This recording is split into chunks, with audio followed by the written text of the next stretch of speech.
बिस्मिल्लाहिर्रहमानिर्रहीम। नाज़रीन, आज हमारा सबसे अहम मौजू है अदलियाती इनकलाब, जो अब आने के लिए स्टेज तैयार हो चुका है और इसकी वापसी का इम्कान नहीं है। इसकी कामयाबी का 100% यकीन है।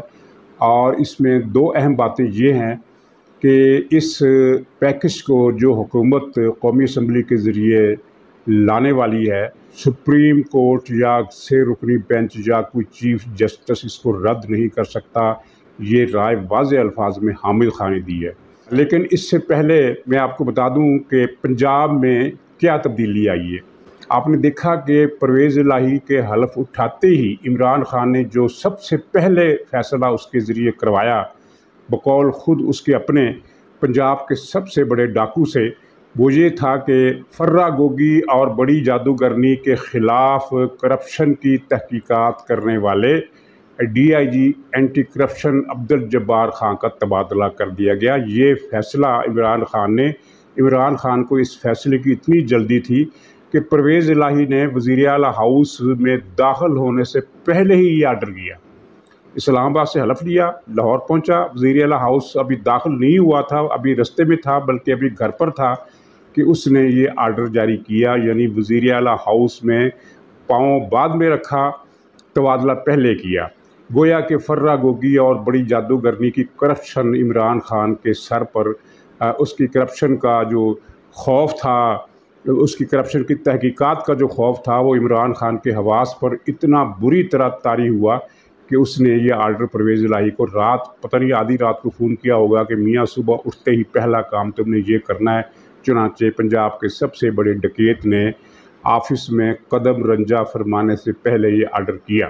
दूसरे तबादले भी किए, लेकिन चलिए उनको हम ज़ाती इंतकाम पसंद नापसंद, और फिर अपने अनपढ़ इसके जो गुंडा गैंग था जिसके ज़रिए ये गुंडागर्दी कराता था, मोहम्मद खान भट्टी, उसको असम्बली के ग्रेड में इसने भर्ती करवाया और वो जो सिविल सर्विस का ग्रेड होता है उसमें तरक्की देकर अपना खसूसी मावन स्पेशल असिस्टेंट बना दिया, जिसकी कानून में गुंजाइश ही नहीं है। ये पंजाब के डाकू का, सबसे बड़े डाकू का दूसरा फ़ैसला था जो उसने किया। तो ये है पंजाब में तब्दीली, और इनकी इस ख़ानदान की, परवेज़ इलाही के घराने की सियासी तरबियत और अखलाकियात का ये आलम है कि अपने बापू के हलफ उठाने से पहले ही मुनस इलाही ने जो ट्वीट जारी किया उसमें हमज़ा कुकड़ी 3 बार लिखा, दो बार लिखा हमज़ा कुकड़ी। तो इसमें लोगों ने ट्वीट किए, एहतजाज किया कि ये क्या ज़बान है। मुझे उन पर हैरत है जो ट्वीट कर रहे हैं। भाई जैसा बाप वैसा उसका बेटा, इसकी बाप की भी ज़बान देखिए आपने, कितनी गंदी ज़बान बोलता है। ये इसके बाप ने, मुनस इलाही के बाप ने इसे जैसी तरबियत दी, जो ज़बान सिखाई, जो तहज़ीब सिखाई, चोरी डकैती के जो तरीके सिखाए, करप्शन के जो आदाब सिखाए, मुनस इलाही उसमें ग्रेजुएट है, बल्कि पोस्ट ग्रेजुएट है। इसके अलावा अगर आप ये तवक्को करेंगे कि मुनस इलाही या परवेज़ इलाही या इस घराने का, इस कुंबे का कोई और आदमी किसी किस्म की अखलाकियात की रमक का मुजाहरा करे, तो ये उनका कसूर नहीं है, ये आपकी नादानी है। तो नाज़रीन, ये तो खैर अच्छा। तीसरी बात जो अहम है वो इमरान खान और परवेज़ इलाही दोनों से मुतल्लक है, इस कल्चर से मुतल्लक है। अंदाज़ा कीजिए कि परवेज़ इलाही को लाहौर से इस्लामाबाद मलक रियाज़ का हवाई जहाज़ लेकर गया, और मलक रियाज़ वो है जो इमरान खान की करप्शन का सबसे बड़ा पार्टनर है। मैं बताता हूँ, एक तो खैर वो मशहूर केस है ना जो सबको पता है और जो जिसका बार बार जिक्र होता रहा है कि इमरान खान ने 90 अरब रुपए कौमी ख़जाने से चोरी किए और मलक रियाज़ की जेब में डाल दिया, और इसके एवज़ 5.5 अरब रुपए की रिश्वत वसूल की। ये तो एक केस है, लेकिन दूसरे बहुत सारे मामलात और भी हैं, जिनमें 2 बड़े मामलात ये हैं कि ये रावी सिटी जो बना रहा था, ये डकैती और चोरी का बहुत बड़ा मंसूबा था, और इसका ठेकेदार कौन था? मलक रियाज़। और कराची में जो जजीरा सिंध हुकूमत से छीन कर वहाँ एक बहुत मल्टी नेशनल किस्म का प्रोजेक्ट ये बना रहा था, जिसमें कई किस्म के इमारतें तामीर होनी थी। एक यानी खासा बड़ा कम्प्लेक्स था जिसके ज़रिए बहुत ज़्यादा आमदनी हुकूमत पाकिस्तान को नहीं, मलक रियाज़ को होनी थी, क्योंकि ये जजीरा मलक रियाज़ के हवाले किया जा रहा था। वो मनसूबा सिंध हुकूमत ने नाकाम कर दिया। ये मनसूबा तहरीक अदम एतमाद की कामयाबी की वजह से नाकाम हो गया। और इन दोनों मनसूबों की नाकामी का जितना दुख मलक रियाज़ को है, उससे ज़्यादा इमरान खान को है। इसलिए کہ मलक रियाज के पास तो डकैती के 100 मनसूबे और भी हैं। इमरान खान को दुख ये है कि इन दोनों मनसूबों से इसको अरबों रुपए की रिश्वत मलक रियाज ने देनी थी। अरबों रुपए की रिश्वत वो दे चुका था एडवांस में, और अरबों रुपए की रिश्वत इसने देनी थी। और आपको मज़ा आया होगा उसकी रात की तकरीर सुनकर कि मैंने 22 साल से करप्शन के ख़िलाफ़ जिहाद किया। यानी पाकिस्तान का सबसे बड़ा करप्ट, सबसे ज़्यादा बेईमान, सबसे ज़्यादा रिश्वतखोर जो आदमी है उसका नाम इमरान खान है, और वो तकरीर कर रहा था करप्शन के ख़िलाफ़। खैर बात यह है कि मैंने ज़िक्र किया था कि वफाकी हुकूमत ने डायरेक्ट एक्शन यानी रास्त इक़दाम का फ़ैसला कर लिया है, और उसकी वजाहत मैंने नहीं की थी। तो कई लोगों ने ख्याल किया कि शायद ये पंजाब में गवर्नर राज वाला मनसूबा है। पंजाब में गवर्नर राज का जो मनसूबा है वो मौजूद है, अगरचे जावेद लतीफ़ ने इसकी तरदीद की है, लेकिन वो मनसूबा मौजूद है। उसका जायज़ा, इस बात का जायज़ा लिया जा रहा है कि ये इसे कब अमल में लाया जाए। फौरी तौर पर उसे अमल में लाने का कोई प्रोग्राम नहीं है, जिस तरह के बाज़ हलकों ने ये ख़बर चला दी, ऐसा नहीं है। रास्त एक्शन यही है कि अदलियाती इनकलाब। फ़रूख़ुल्लाह बाबर ने एक तकरीर की, उसके बाद बिलावल ने उसकी तायद की, उसके बाद वफाकी काबीना ने उसकी तायद की। वफाकी काबीना ने तायद करने के बाद ये मामला कौमी असम्बली में पेश हुआ। कौमी असम्बली में बाकायदा एक करारदाद पेश की गई जिसकी मंजूरी दे दी गई। इस करारदाद के तहत अब हुकूमत एक कमेटी बनाएगी जो अदलियाती निज़ाम में इस्लाहात पेश करेगी, इस्लाहात का पैकेज पेश करेगी। और ये काम हफ्तों वाला नहीं है, ये चंद दिनों में होगा, क्योंकि इस्लाहात का कोई 73 का आइन नए सिरे से नहीं बन रहा। सिर्फ एक शोबे में एक इदारे की इस्लाहात, जिसके चंद एक नुकात ही अहम है, और उनमें सबसे अहम नुक्ता वो है जिसकी तरफ तवज्जो बार कौंसिल ने दिलाई है, और वो ये है कि एक तो सुप्रीम कोर्ट के चीफ जस्टिस के इख्तियारात, जो लामहदूद इख्तियारात उसे मौजूद दस्तयाब हैं, उन्हें महदूद किया जाए, और दूसरे मुल्कों के एट पार लाया जाए। जिस तरह दूसरे मुल्कों में चीफ जस्टिस साहब का इख्तियार एक हद तक होता है, उसी हद तक रखा जाए। और उसमें एक अहम बात यह है कि किसी भी केस का फ़ैसला करने के लिए चीफ जस्टिस को बेंच बनाने का इख्तियार नहीं रहेगा, बल्कि ये इख्तियार 5 जजों को होगा। वो 5 जज मिलकर फ़ैसला करेंगे कि इस केस का मुख्तलिफ़ केसों के लिए कौन कौन से बेंच समात के लिए मुकर्रर किए जाएँ। चीफ जस्टिस की आमरीत यानी कि 17 जज हैं, लेकिन तमाम फ़ैसले जिनका ताल्लुक़ मफादात से है, सियासी मफादात से है, वो सिर्फ 3 रुकनी बेंच कर रहा है। हर फैसला, हर मुकदमा उसी के पास आ रहा है। तो ये इस्लाहात सिर्फ मौजूदा दौर के लिए नहीं, आइंदा दौर के लिए भी है।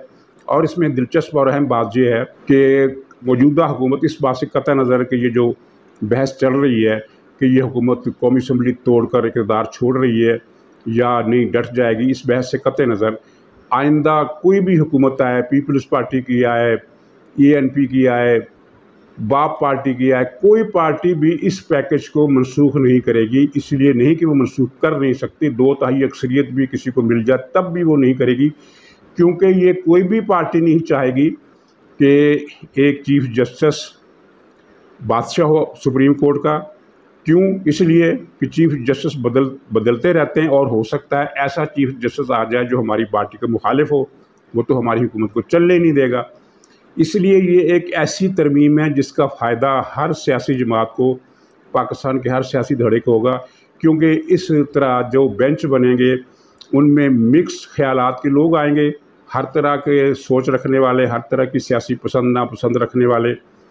तो चुनांचे वो महज तअस्सुब और शख्सियत परस्ती या किसी जमात से नफ़रत की बुनियाद पर कोई फ़ैसला नहीं सुना सकेंगे, इल्ला ये कि हुकूमत माशाअल्लाह की हो, फिर तो सारे जज ही इक्का दुक्का को छोड़कर बेज़मीर हो जाया करते हैं। ये हमारे पाकिस्तान की रवायत है।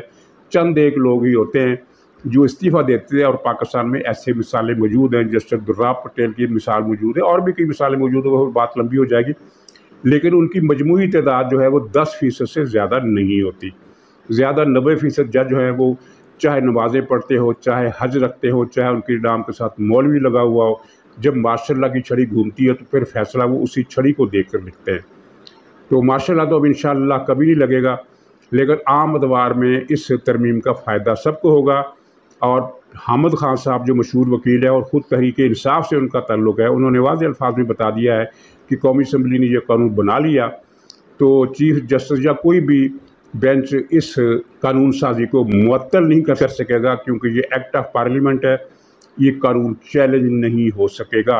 اور ویسے بھی اب جو حالات بن گئے ہیں، 3 رکنی بینچ جس طرح بدنام ہوا ہے، جس طرح تنازع کا شکار ہوا ہے، جس طرح اس کی جج ہونے کی صلاحیت پر لوگ، قابلیت پر لوگ شک کر رہے ہیں، اور جس طرح انہوں نے جو بھی کیا ہے اس کے بعد جو کچھ ہوا ہے وہ بذات خود ہسٹری کا ایک باب بن گیا ہے۔ اور وہ کیا کہتے ہیں کہ ایک مرتبہ کچھ چیزیں ایسی ہوتی ہیں جو اپنا زہر ایک مرتبہ بہت پوری شدت سے اگل دے تو پھر ان کے اندر وہ جو ان کے فینگز ہوتے ہیں، ان کے اندر وہ پوائزن کی جو تھیلیاں ہوتی ہیں وہ پھر دوبارہ نہیں بنتی۔ لیکن یہ تو طے ہے نا کہ یہ 3 رکنی بینچ جس طرح متنازع ہوا ہے، دنیا میں اس کی مثال نہیں ملتی، دنیا میں اس کی مثال نہیں ملتی۔ انہوں نے جو کچھ کیا اس بینچ نے، اس کی بھی مثال نہیں ملتی، اور پھر اس کے نتیجے میں یہ جس طرح متنازع ہوا ہے اس کی بھی کوئی مثال نہیں ملتی۔ اور آپ نے وہ ٹویٹ دیکھا ہوگا عمران خان کا، جس میں اس نے ان 3 ججوں کو مبارکباد دی ہے۔ اس پیغام میں عمران خان کے الفاظ ہیں کہ میں سپریم کورٹ کے اپنے ججوں کو مبارکباد دیتا ہوں۔ اپنے کے لفظ پر غور کیجیے، یہ ٹویٹ میں دکھاتا ہوں تو آپ دیکھیے کہ بلکہ آپ نے دیکھ ہی لیا ہوگا کہ اپنے کا لفظ اس نے لکھا ہے اپنے ججوں کی۔ تو یہ اپنے ججوں کا پھر جو حشر ہوا ہے عوامی عدالت میں، ملکی سطح پر اور عالمی سطح پر ان کی ساکھ جس طرح اجڑی ہے، وہ تو بس خدا کا نام ہے۔ مطلب یہ ہے کہ عدلیہ اصلاحات کا پیکج جو ہے اس پر کام نہ صرف یہ ہے کہ پوری سنجیدگی سے حکومت نے شروع کر دیا بلکہ تیزی سے شروع کر دیا ہے۔ اب اندیشی کی بات 1% 2% صرف یہ ہے، وہ ہے وزیر اعظم شہباز شریف۔ وزیر اعظم شہباز شریف میں قوت فیصلہ نہیں ہے، انہوں نے 3.5 مہینے کوئی فیصلہ نہیں کیا، وہ تو گورنر تک نہیں لگا سکتے۔ بلکہ کابینہ نے، ایک مثال دیتا ہوں کہ کابینہ نے ایک فیصلہ دیا تھا کہ سیاسی مفاد کا تقاضا ہے اور اس کا بہت فائدہ ہوگا کہ پی ٹی آئی کے جن 6 ارکان نے استعفے دیے وہ منظور کر لیے جائیں۔ شہباز شریف نے اس فیصلے کو ویٹو کر دیا، یعنی وہ خود بھی کوئی فیصلہ نہیں کر سکتے اور کابینہ کو فیصلہ کر دے اسے ویٹو کر دیتے ہیں۔ اور پھر انہوں نے تقریر میں کہا کہ میرے پاس ایسے راز ہیں کہ بتا دوں تو پتہ نہیں روگٹے کھڑے ہو جائیں۔ بات یہ ہے کہ راز اگر آپ کے پاس ہیں تو ضرور بتائیں، لیکن آپ بتائیں گی نہیں کیونکہ آپ میں راز بتانے کا فیصلہ کرنے کی صلاحیت بھی نہیں ہے۔ یہ جو اس حکومت کے ساتھ ایک تاثر وابستہ ہو گیا ہے کہ اس کے برے دن آ گئے ہیں، تو اس کی بڑی وجہ بیرونی سازشیں بھی ہیں، اداروں کی عمران خان کے ساتھ لاڈلا پن بھی ہے، لیکن ساتھ ساتھ میں یہ امر بھی بہت اہم ہے کہ شہباز شریف صاحب قوت فیصلہ سے یکسر محروم وزیر اعظم ہیں۔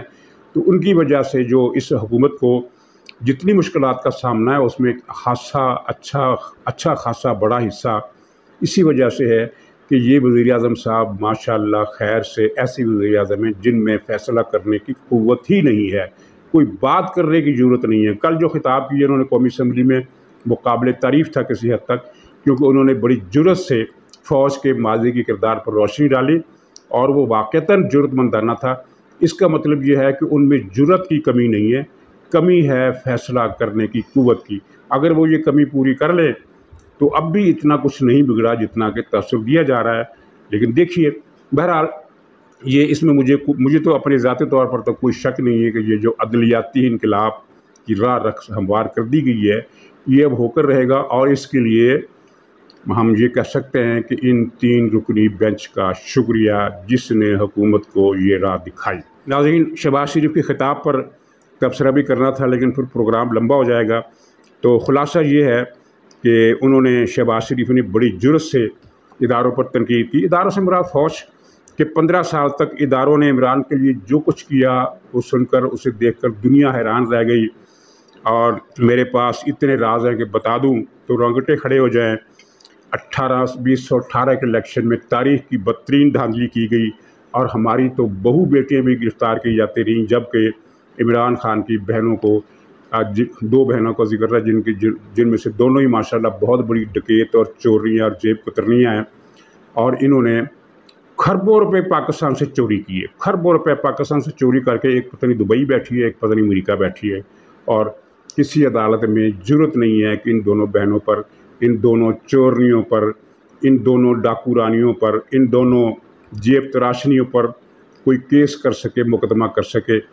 तो इमरान ये ज़ाहिर है इनके पीछे एक बड़ी ताकत होगी जो न सिर्फ ये है कि इनकी चोरी डकैती में हौसला अफजाई करते रही, सहूलतकारी करते रही, बल्कि उनको बचाने के लिए भी अपनी ताकत का इस्तेमाल करते रही। और सिर्फ इमरान खान नहीं, आपने देखा कि इमरान खान की पूरी फैमिली, जो इसकी ससुराली फैमिली है, 10-12 रुकने उस फैमिली के, साले सालियाँ, बेटे सुतीले बेटे, सगे, पता नहीं क्या क्या मुसीबतें, बहनें, बीवी की बहनें, बीवी की सहेलियाँ, सहेलियों की बहनें, सहेलियों की बहनों की सहेलियाँ, खावर मरिका के चाचे मामे ताए, दर्जनों अफराद हैं जिन्होंने 4.5 साल तक नॉन स्टॉप डकैती की है, डाका जनी की है, राहजनी की है, नकब जनी की है और खरबों का माल बनाया है।